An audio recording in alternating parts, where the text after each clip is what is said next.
नमस्कार प्यारे बच्चों, संस्कृत की कक्षा में आप सभी का हार्दिक स्वागत है। बेटा आज हम आपकी पाठ्य पुस्तक में से पाठ 2 धातु परिचय पढ़ेंगे। बेटा आप सब लोग जो हैं क्रिया से परिचित ही हैं, क्योंकि आप सब जो है हिंदी में क्रिया के बारे में जो है पढ़ चुके हैं। क्रिया किसे कहते हैं? किसी कार्य के करने या होने को क्रिया कहते हैं। जैसे आप बेटा जो है सुबह उठने से लेकर रात के सोने तक जो है दिन भर अनेक क्रियाएं करती हैं। जैसे उठना, बैठना, भागना, कूदना, खाना, पीना, सोना। तो इस तरह की जो है बेटा आप अनेक प्रकार की जो है दिन भर करते हैं। तो इन क्रियाओं को हम क्या कहते हैं? धातु कहते हैं। यानी कि क्रिया का जो मूल रूप होता है, क्रिया के मूल रूप को हम क्या कहते हैं? धातु कहते हैं।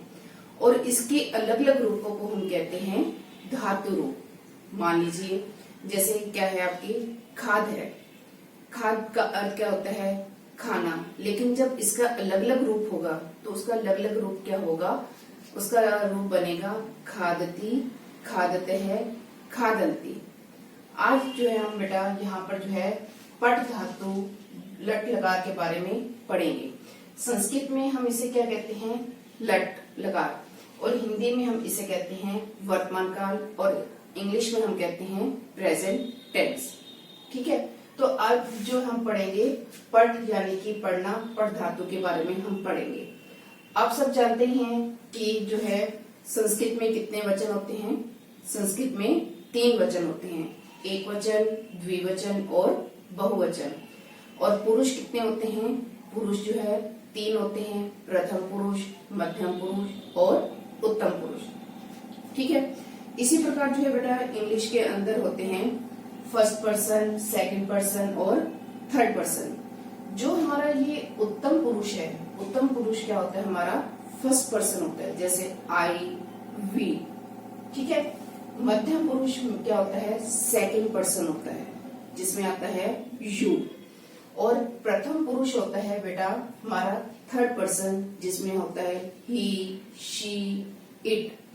तो ये जो है बेटा आपके क्या हो गए? प्रथम पुरुष, मध्यम पुरुष और उत्तम पुरुष, जिसे हम इंग्लिश में फर्स्ट पर्सन, सेकंड पर्सन और थर्ड पर्सन कहते हैं। ठीक है, अब आप यहाँ पर देख रहे हैं कि बेटा यहाँ लिखा हुआ है कि पढ़ती। जो अब ये पढ़ आपकी क्या है? मूल धातु है। और इसके अंदर हमने क्या है? प्रत्यय जोड़ दिए हैं। कौन से प्रत्यय हैं? अब आप यहाँ पर देख रहे हैं कि मैंने लिखा पढ़ती, वह पढ़ता है, और मैंने यहाँ पर लिखा हुआ है ती। तो यहाँ पर जो मैंने पीछे जो है ब्लू पेन से ये लिखे हैं, ये आपके क्या हैं? ये आपके हैं प्रत्यय हैं। ठीक है, जब हम जो है मूल धातु के बीच में प्रत्यय जोड़ देते हैं तो हमारा वो क्या बन जाता है? पढ़ती। जैसे हमने किया पट जमा ती, तो हमारा क्या बन गया? पढ़ती। अब हम इसे क्या बोलते हैं? वह पढ़ता है। जबकि पट का अर्थ क्या होता है? पढ़ना। लेकिन वह कहाँ से आया? यहाँ पर क्या होता है बेटा कि प्रथम पुरुष का कर्ता क्या होता है? स या सा। उसका अर्थ क्या होता है? वह। तो हम यहाँ पर उसके हिसाब से हमने क्या लिखा? यहाँ पर वह पढ़ता है। ठीक है, इसी प्रकार द्विवचन में हमने क्या किया? जो मूल धातु थी उसके अंदर हमने त प्रत्यय जोड़ा, तो आपका क्या बन गया? पढ़ते हैं। एक बात का ध्यान रखना बेटा कि यहाँ पर ठ क्या है? आपका हलंत है, यानी कि ये व्यंजन है आपका। तो जब हम इसके अंदर जो है प्रत्यय जोड़ेंगे तो ये क्या हो जाता है? आपका पूरा हो जाता है। ठीक है, तो अब आपका यहाँ पर क्या बन गया? पढ़ते हैं। वे 2 पढ़ते हैं। पट प्लस अंति, तो आपका क्या बन जाएगा? पठंती। ठीक है, अब इसका क्या बन गया? वह पढ़ता है, वे 2 पढ़ते हैं। पठंती का क्या बन जाएगा? वे सब पढ़ते हैं। इसी प्रकार जो हमने जब पट के अंदर सी जोड़ा तो वो आपका क्या बन गया? पटसी। पटसी का अर्थ क्या हो गया? तुम पढ़ते हो। पठथ है, पठ जमा थ, तो आपका क्या बन गया? पठथ है। तुम 2 पढ़ते हो। पठ जमा थ, पठत, तुम सब पढ़ते हो। अब क्या है बेटा आपका? पट जमा आमी, क्या बन गया? पठामी, मैं पढ़ता हूँ। पट जमा आवह, पठावह। हम दो पढ़ते हैं। पठ जमा आमह, पठामह। हम सब पढ़ते हैं। ये तो होगी बेटा एक पठ धातु के बारे में। अब इसकी जगह आप कोई भी धातु रख सकते हैं। मान लीजिए कि यहाँ पर हमने लिख धातु रख दी, ठीक है। अब हम यहाँ पर लिखेंगे लिख जमा ती, तो क्या बन जाएगा लिखती। लिख जमा तह, लिखतः। लिख जमा अंति, लिखंती। इसी प्रकार यहाँ पर क्या आ जाएगा लिख जमा सी, तो आप क्या बन जाएगा आपका यहाँ पर लिखसी। लिख जमा थ, लिखतः, और लिख जमा थ, लिखत। तो इसी प्रकार उत्तम पुरुष में क्या आ जाएगा लिखामी, लिखावह, लिखामह। अब आप कोई और धातु भी यहाँ पर बेटा रख सकते हैं। जैसे आपने यहाँ पर रख दी खाद, तो खाद का रूप क्या चलेगा खादती, खादतः, खादंती। खादसी, खादतः, खादत। खादामी, खादावह, खादामह। ठीक है। यहाँ पर जो आपको दिए गए हैं बेटा आपकी पुस्तक के अंदर, वो प्रथम पुरुष के जो है रूप दिए गए हैं। तो अब आपकी है बेटा आगे धातुएं। धातुएं आपकी दो प्रकार की होती हैं। एक होती हैं परिवर्तनीय धातुएं और दूसरी होती हैं अपरिवर्तनीय धातुएं। तो अपरिवर्तनीय धातुएं कौन सी होती हैं? अपरिवर्तनीय धातुएं वे धातुएं होती हैं जिनका जो है रूप नहीं बदलता। देखिए, ऐसी धातुएं जिनका रूप एक समान रहता है, यानी कि उनका रूप परिवर्तित नहीं होता, उनमें किसी तरह का कोई भी बदलाव नहीं आता, तो वे धातुएं होती हैं आपकी अपरिवर्तनीय धातुएं। कैसे? जैसे आप यहाँ पर देख रहे हैं बेटा नम। नम का अर्थ क्या होता है? नमस्कार करना। तो जब ये नम का अर्थ है नमस्कार करना, तो ये अपने मूल रूप में ही चलेंगे। नमती, नमतः, नमंती। ठीक है। और वद है, वद का अर्थ क्या होता है? बोलना। और ये अपने मूल रूप में कैसे चलती हैं? वदती, वदतः, वदंती। यानी कि इनका कोई भी रूप परिवर्तित नहीं हुआ। जैसे ही ये धातुएं थी वैसे ही अपने रूप में चलती हैं। ठीक है बेटा। आगे बेटा आपका भ्रम। भ्रम का अर्थ क्या होता है? घूमना। भ्रमती, वह घूमता है। भ्रमतः, वे दो घूमते हैं। भ्रमंती, वे सब घूमते हैं। हंस, हंसना। इसका रूप क्या चलेगा? हंसती, वह हंसता है। हंसतः, वे दो हंसते हैं। हंसंती, वे सब हंसते हैं। धाव, धाव का अर्थ होता है दौड़ना। धावती, वह दौड़ता है। धावतः, वे दो दौड़ते हैं। धावंती, वे सब दौड़ते हैं। पट, पट का अर्थ क्या होता है? पढ़ना।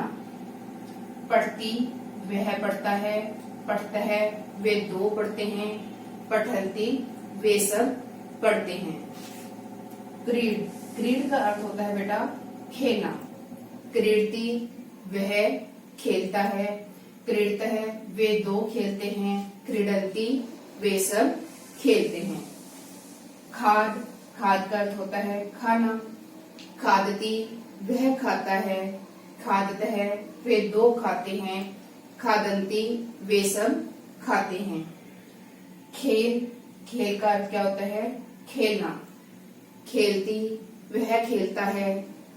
खेलतः, वे दो खेलते हैं। खेलंती, वे सब खेलते हैं।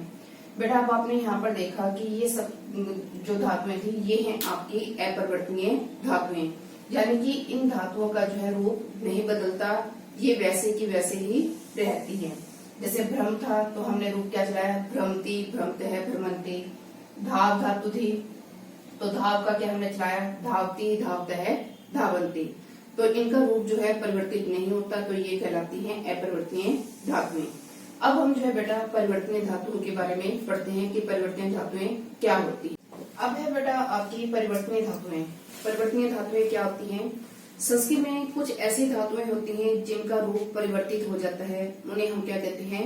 परिवर्तनीय धातुएं। कैसे? अब देखिए बेटा यहाँ पर है गम।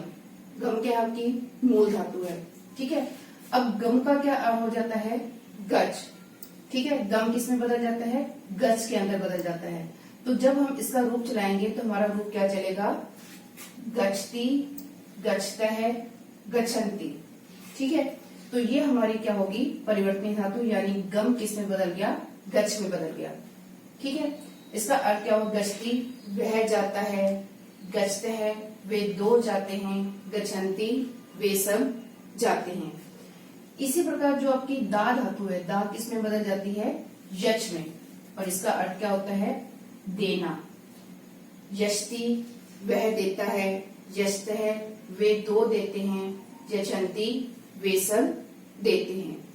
ठीक है, पा, पा का क्या हो जाता है बेटा, पिब, और इसका अर्थ होता है पीना। तो इसका रूप कैसे चलेगा, अब आप ये नहीं चलाएंगे, पा से नहीं चलाएंगे, आप किससे चलाएंगे, पिब से जो है इसका रूप चलेगा। पिबती, पिबतः, पिबन्ति, वह पीता है, पिबतः वे दो पीते हैं, पिबन्ति वे सब पीते हैं। दृश्य, दृश्य का क्या हो जाता है बेटा, पश्य, इसका अर्थ होता है देखना। पश्यति वह देखता है, पश्यतः वे दो देखते हैं, पश्यन्ति वे सब देखते हैं। त्रि, त्रि का क्या होता है, तर, इसका अर्थ होता है बेटा तैरना। ठीक है, तरती वह तैरता है, तरतः वे दो तैरते हैं, तरन्ति वे सब तैरते हैं। घरा, घरा का होता है बेटा जिघ्र, इसका अर्थ होता है सूंघना। जिघ्रति वह सूंघता है, जिघ्रतः वे दो सूंघते हैं, जिघ्रन्ति वे सब सूंघते हैं। स्था, स्था का क्या होता है बेटा तिष्ठ, इसका अर्थ होता है बैठना या ठहरना। तिष्ठति वह बैठता है, तिष्ठतः वे दो बैठते हैं, तिष्ठन्ति वे सब बैठते हैं।